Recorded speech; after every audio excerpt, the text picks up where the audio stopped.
खरा आका वेगळाच. हे तर फक्त प्याद. आकाच्या आकानं यावर बोललं पाहिजे. आकाच्या ड्रायव्हरची संपत्ती एवढी कशी? आमदार सुरेश धस यांचे हे आरोप फक्त परळीमध्ये नाही तर सगळ्या महाराष्ट्रात गाजतायत.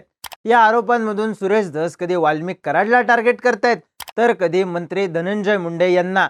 दुसऱ्या बाजूला सीआयडीनं वाल्मिक कराडचा संतोष देशमुख हत्या प्रकरणात सहभाग आहे का, खंडणी प्रकरण आणि हत्या प्रकरण यांचा परस्पर संबंध आहे का, हे तपासण्यासाठी वाल्मिक कराडची 14 दिवसांसाठी पोलीस कोठडी मागितली होती. पण मागच्या 10 दिवसात या दोन्ही गोष्टींच्या तपासात सीआयडीला यश आलं नाही असं बोललं जातंय. त्यात आरोपी सुदर्शन गुलेच्या वकिलांनी कोर्टात विष्णू चाटे हाच खरा आका आहे असं युक्तिवाद करत या सगळ्या प्रकरणात ट्विस्ट आणला होता. मुळात या सगळ्या प्रकरणात दररोज एक नवं नाव पुढे येतंय, ज्यामुळं गुंता आणखी वाढतोय.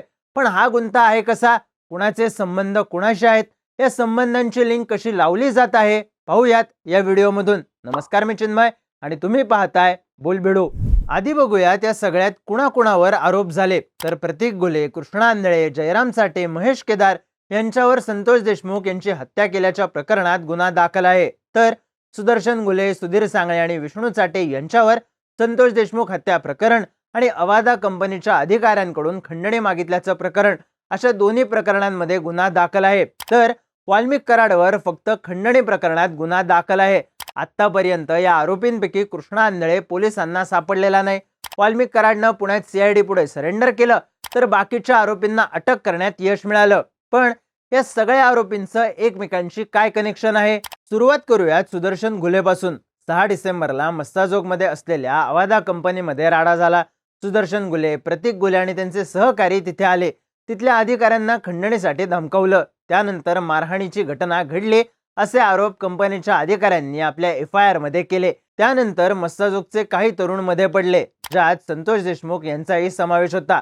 सुदर्शन गुले आणि त्याच्या सहकाऱ्यांना अडवण्यासाठी मस्साजोग मधला एक सुरक्षा रक्षक सुद्धा मध्ये पडला होता, पण त्यांनी त्याला सुद्धा मारहाण केली आणि मग गुले आणि त्याचे सहकारी आणि मस्साजोग मधले तरुण यांच्यात मारहाण झाली.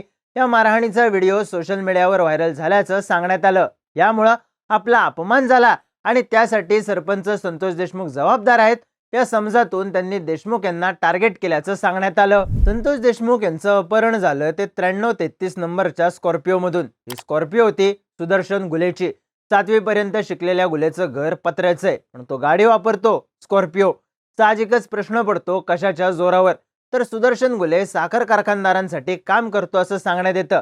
बीड मधले अनेक जण ऊस तोडणीसाठी पश्चिम महाराष्ट्र आणि कर्नाटकात जात असतात. यासाठी अनेक मुकादम काम करतात, पण बऱ्याचदा हे मुकादम कारखानदारांकडून उचल घेतात पण मजूर नेत नाहीत. बऱ्याचदा मजूर मुकादमांकडून पैसे घेतात पण तोडणीसाठी जात नाहीत. मग अशा प्रकरणात तक्रारी जातात सुदर्शन गुलेकडे. स्थानिकांनी दिलेल्या माहितीनुसार गुले आणि त्याचे साथीदार अशा लोकांना उचलतात, कारखानदार किंवा मुकादमाच्या पुढे हजर करतात.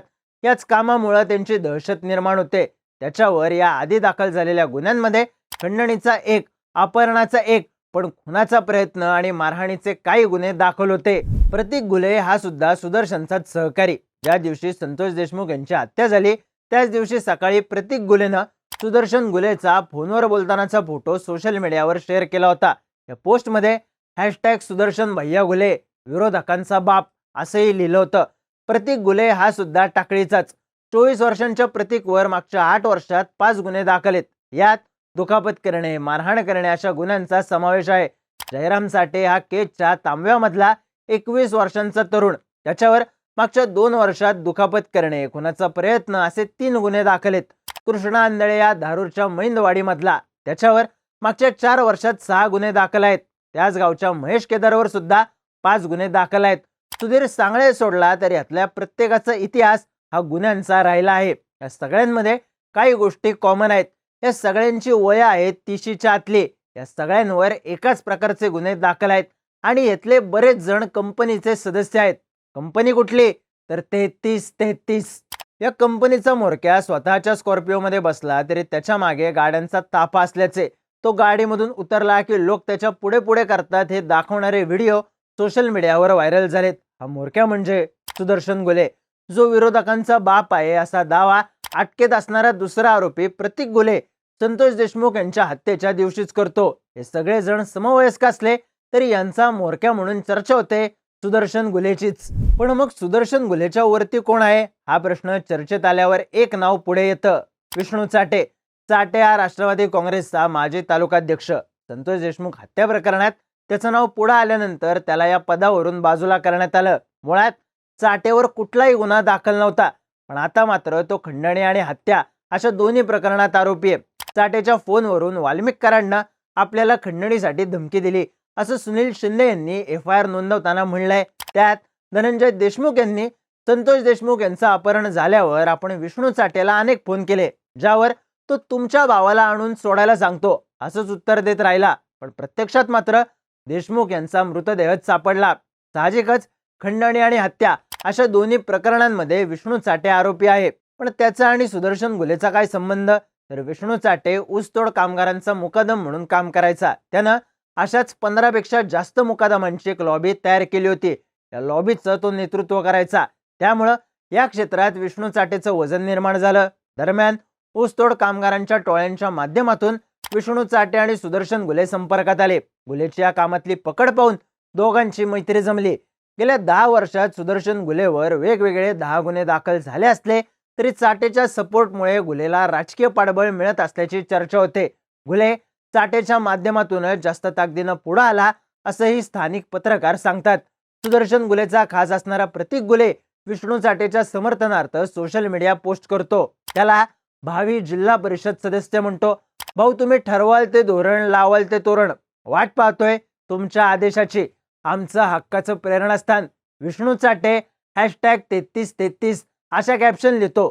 साहजिकच गुले आणि चाटेचं कनेक्शन आणि यांच्यात गुलेच्या वरती कोण याचं चित्र स्पष्ट होतं. आता शेवटचा प्रश्न म्हणजे आका म्हणून चर्चेत असलेल्या वाल्मिक कराडचं या सगळ्याशी काय कनेक्शन?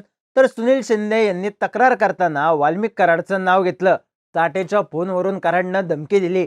शिवाजी थोपटे यांना कराडच्या ऑफिसला बोलावून घेण्यात आलं.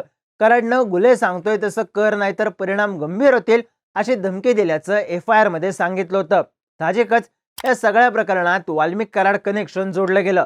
सुदर्शन गुले आणि त्याच्या साथीदारांचे सोशल मीडियावर वाल्मिक कराड सोबत अनेक फोटो आहेत. वाल्मिक कराडचं अभिनंदन करतानाचे, कराडनं त्यांच्या खांद्यावर हात ठेवल्याचे अनेक फोटो आहेत. असेच फोटो विष्णू चाटेचे सुद्धा आहेत. आपण कायम वाल्मिक कराड सोबतच आहोत असं तो त्याच्या सोशल मीडिया पोस्ट मधून सांगत आलाय. वाल्मिक कराडची बीडमधली ओळख ही शॅडो पालकमंत्री अशी होती. त्याचा सगळ्या यंत्रणेवर होल्ड होता आणि अजूनही आहे असाही आरोप होतोय. त्यामुळेच सुरेश धस यांनी सुद्धा वाल्मिक कराडलाच आका म्हणत लक्ष केलंय. पण बाकीची प्यादी म्हणजे नेमकं कोण आणि किती? महेश केदार, जयराम चाटे हे सुदर्शन गुलेच्या संपर्कात होते, तर देशमुखांच्या लोकेशनची टिप देणारा सिद्धार्थ सोनवणे कुणाच्या संपर्कात होता हा प्रश्न आहेच. त्यामुळं आका कोण याचं उत्तर धसांच्या आरोपांमुळे वाल्मिक कराड असं दिलं जात असलं तरी प्रत्येक प्यादाचा वेगळा आका आणि त्या आकाचा अजून एक आका हाच बीड मधला गुंता आहे, अद्याप न सुटलेला.